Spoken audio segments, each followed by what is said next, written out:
Hello everyone. My name is Faiz. I'm from Smanda. So today I stand with the motion.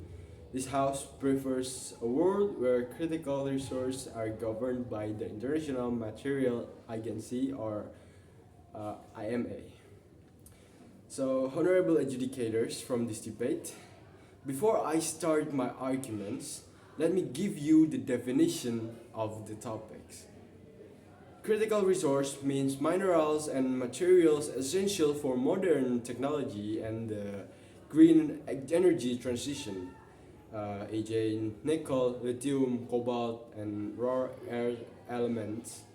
These are non-renewable energy, especially nickel, lithium, cobalt, copper, and rare elements energy, etc., that are indispensable for the global energy transition, like electric vehicle batteries and wind turbines, semiconductor.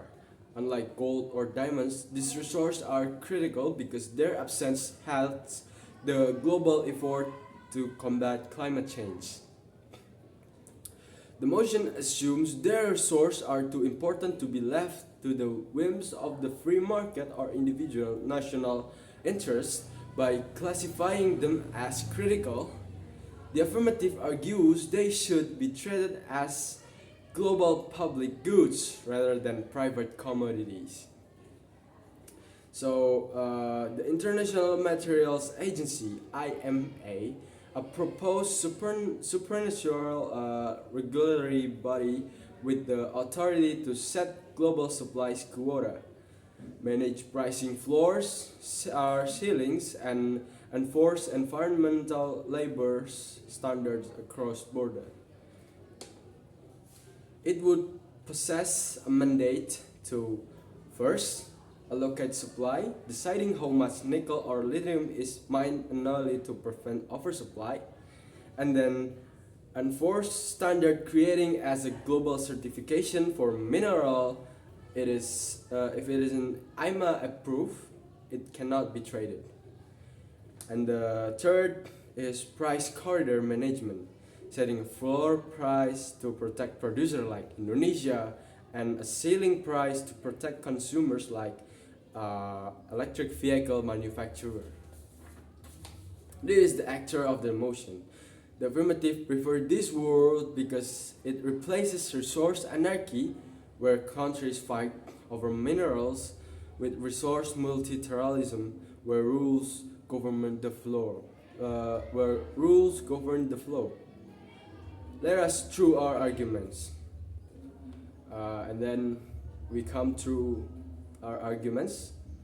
Global governance via an IMA would prevent the extreme price volatility that currently destabilizes Indonesia's national budget and economic planning. Why is this possible? Because to the best of my knowledge, under the current system of resource nationalism, Indonesia's economy is a hostage to the market sentiment. When Indonesia flooded the market with nickel in 2023, price crashed.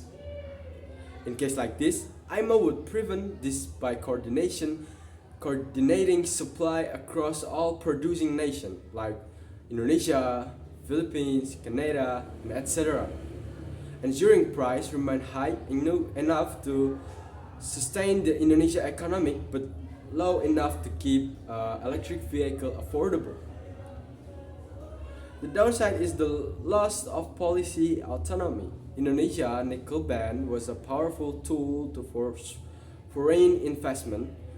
Under IMA governance, Indonesia would lose the right to use such bans, potentially slowing its transition to a high-tech manufacturing hub, as it must follow global quotas instead of national ones.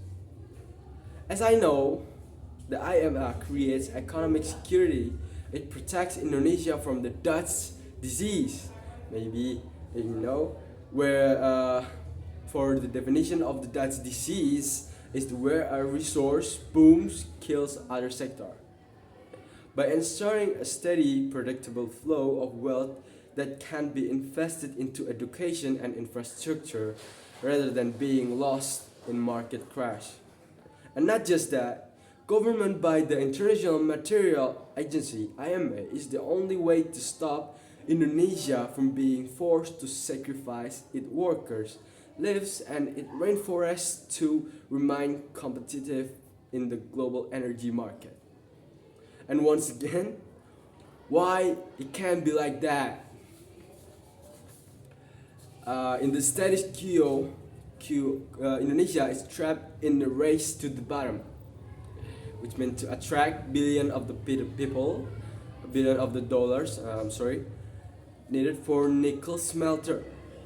The government is incentivized to keep regulation flexible, meaning cheaper or coal-based power and faster, less safe production. If Indonesia raised its standards unilaterally, investors might simply move to the Philippines or Africa. And IMA removes this competition by mandating a global safety and green floor. If everyone has to play by the same expensive safety and environmental rules, Indonesia no longer has to cheat its own people to stay attractive to investors. The evidence? To my knowledge, the December 2023, the Morowali furnace explosion killing 21 workers, and the January 2023 riots at PT GNI are the real world price of rapid underregulated growth. The IMA transformed the nickel industry from a high-speed death trap into a sustainable middle-class engine.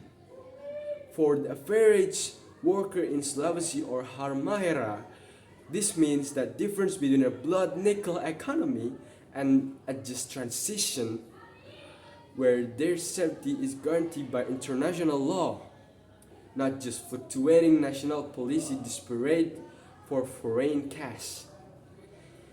And that's why the affirmative preferred this word, because it acknowledged that critical resources are the common heritage of humanity by allowing the IMA to govern.